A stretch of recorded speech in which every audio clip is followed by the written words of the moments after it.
When someone passes away, they live on in the memories of those left behind by living honorable lives and by raising Lucia and Chloe, who carry Lane's genes. We pay the greatest tribute to the departed. That's what Mom told me. Yeah, thank you. I'll do my best. Even though Chloe and Lucia are just in middle school, to have lost Lane, the person who helped me recover was Mom, who lives with me. It might sound like Mom is this calm and wise person, but hey, what's this bitter paste? Mom, you're making weird health foods again. I grated the entire clementine, skin and all. The skin has nutrients, so eat it all up. What? Try it yourself. Chloe, fix your bed hair. Never mind that. Eat this, Chloe. Your bed hair is cute. Our typically noisy mornings are happening again today in this home. My name is Caitlin. I'm 44 years old. I lost my husband Lane, who was 2 years my senior, 2 years ago. A health checkup revealed a disease, and things went downhill fast after that. Mom, who was already living with me, saved me from my grief. Her comforting words soaked into me, perhaps because she had already lost Dad. Thanks to her, I have been able to recover this quickly. Mom moved in after Dad passed away. Lane had suggested that she live with us, saying it would be lonely to live alone. Since the kids were grown, we had a good system. Mom handled the housework. I worked part-time and Lane was a full-time employee. Everything was going well until then. Losing Lane suddenly was unimaginable. He was a kind and sincere husband. I had no complaints about him, but there was an issue. It was a concern I had even before Lane passed away. And after his passing, that concern grew even larger.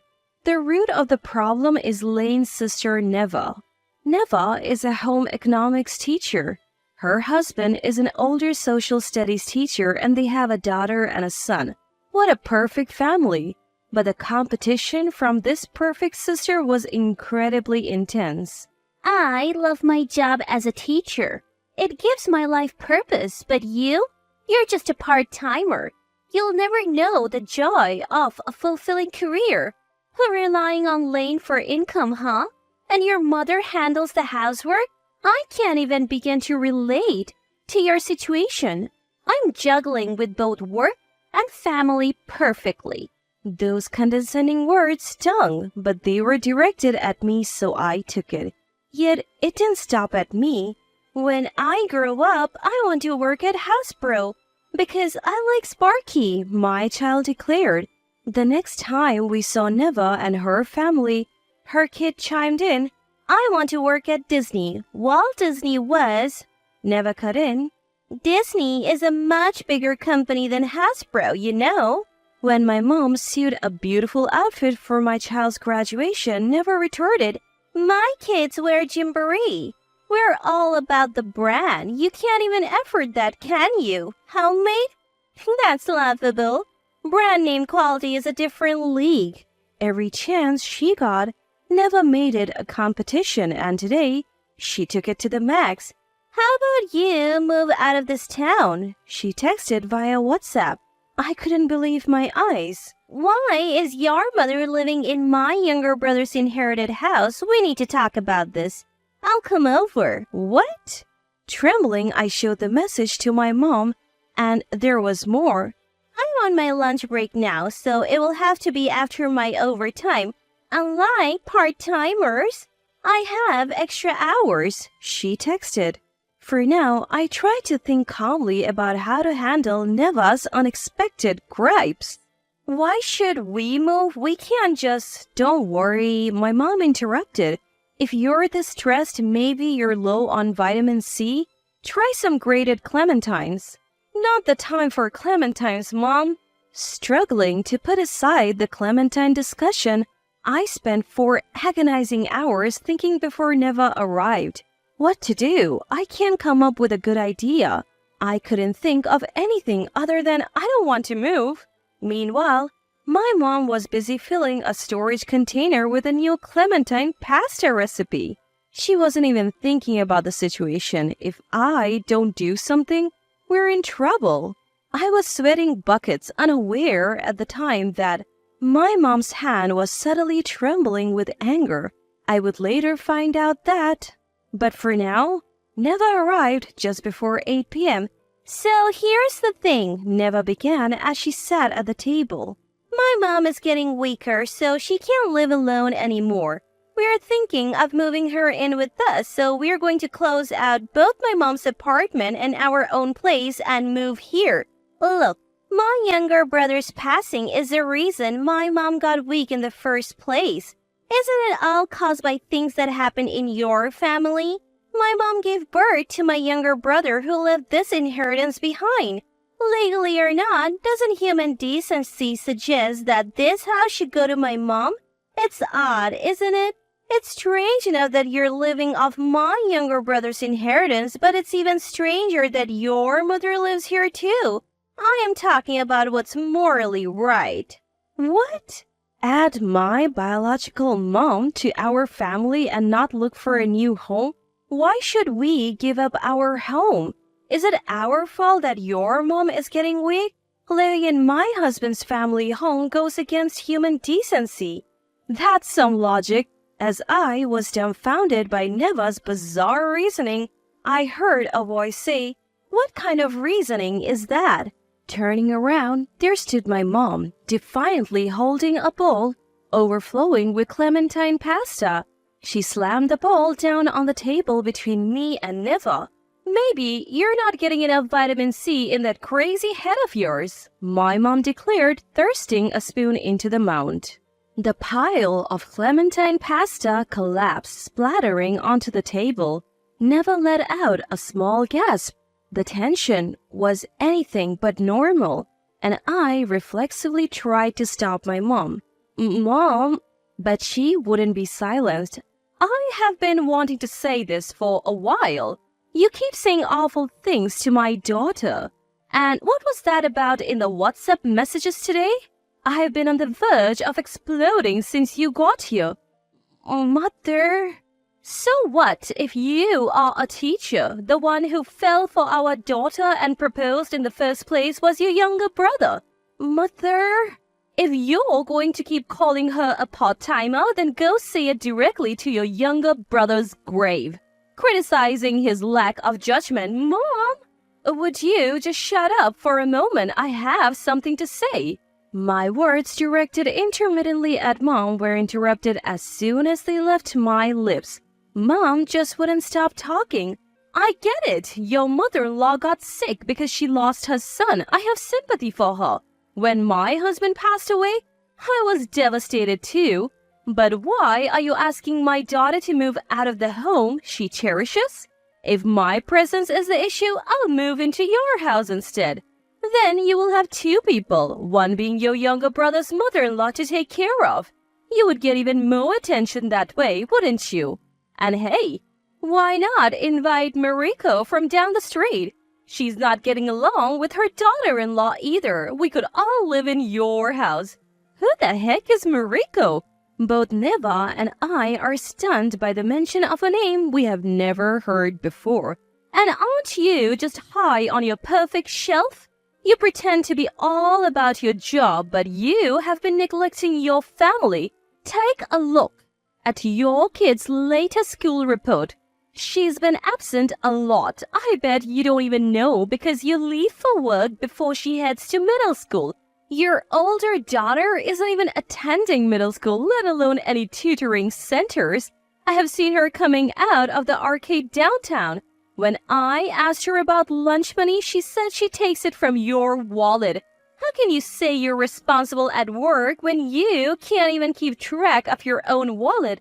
I'm shocked that Neva's daughter isn't attending middle school, a fact I wasn't aware of. But even more shocking is that Neva, her mother, didn't know.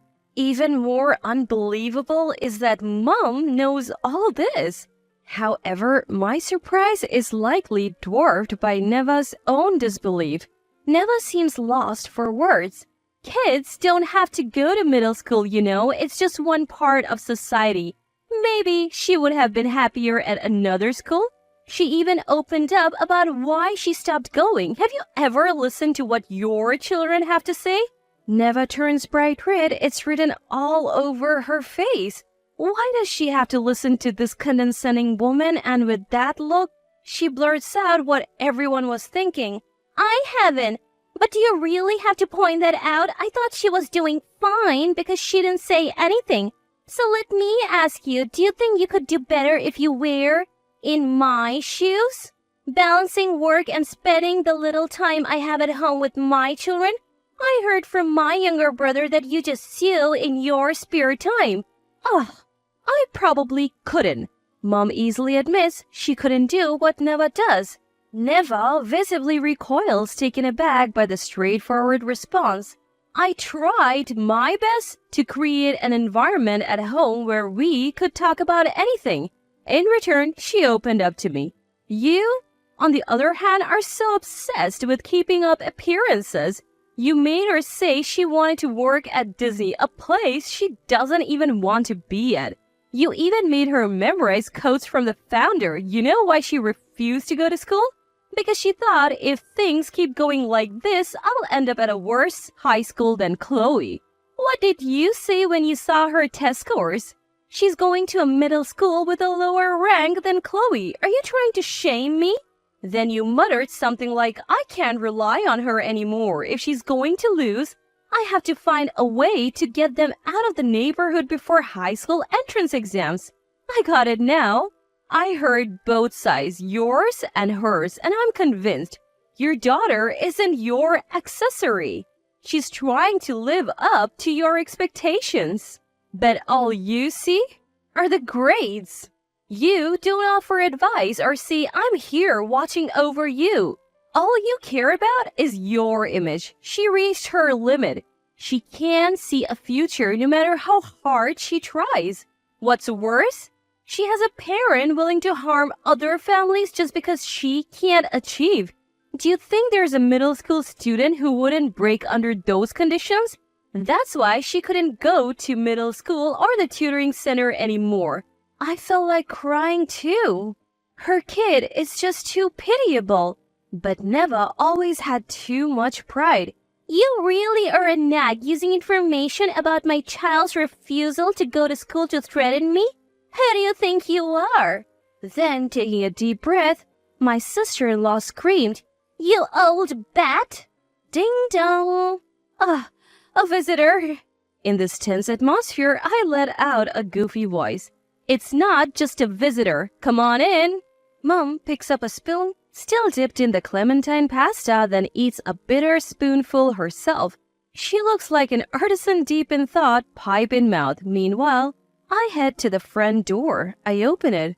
Good evening. What? Standing at the entrance is Neva's husband.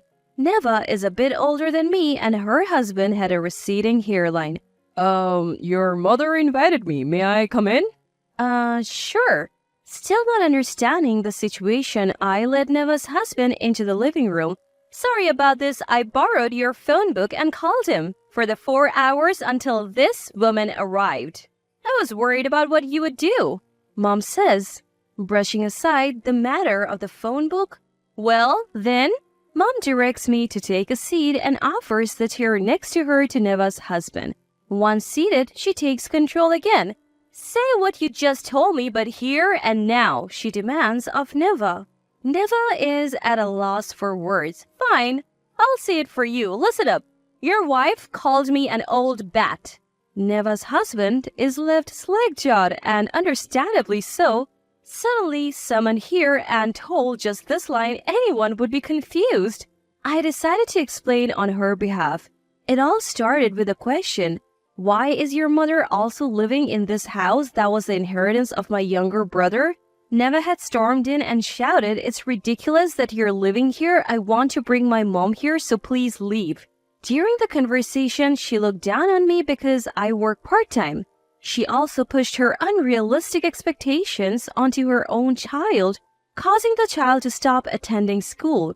Realizing her child wasn't meeting her expectation, she schemed to kick us out. That's what led to this eviction drama. I explained all of this succinctly. Neva's husband listened and nodded. After hearing everything he said, Neva, first of all, you said you wanted to move, but I didn't know you meant this house. Why didn't you tell me? The idea of kicking everyone out to move in is absurd. And as a social studies teacher, I have to say, his tone hardened. Old age is a testament to knowledge and experience. It's unacceptable to belittle that with disrespectful words. He continued, How many people have you sacrificed and looked down upon to maintain your own pride? You have looked down on my sister-in-law who's a part-timer while boasting about your own job. Our daughter is so stressed out she can't even go to middle school anymore. Our house is a mess because you don't do any housework. But I thought it was my responsibility since I chose to marry you. That ends today. You have been too full of yourself. Finally, he deeply apologized to us. As a husband, it's my last role to apologize on behalf of my wife. I'm sorry, and thank you for telling us about our daughter. I heard Neva sobbing in the background. My mom then said to Neva, The clothes you are wearing now, they're from Gymboree, right? I used to sue for Gymboree. I never knew Mom worked for a major apparel brand like Gymboree. I found out for the first time too. The clothes she said were specially made were actually made by Mom. No wonder the clothes Mom made were always so durable and beautiful. In the end, Neva and brother-in-law got divorced. Brother-in-law took custody of their 2 kids. After taking custody, he moved and Neva left her middle school teaching job, now uncomfortable in the small community where her false facade had been peeled away. As for me, I continue to live a joyful life every day with my energetic mom and my cheeky 2 daughters. Mom, what are you up to now? I'm making a bitter melon pasta. Stop, please. Thank you, Mom. You will always be a hero to me.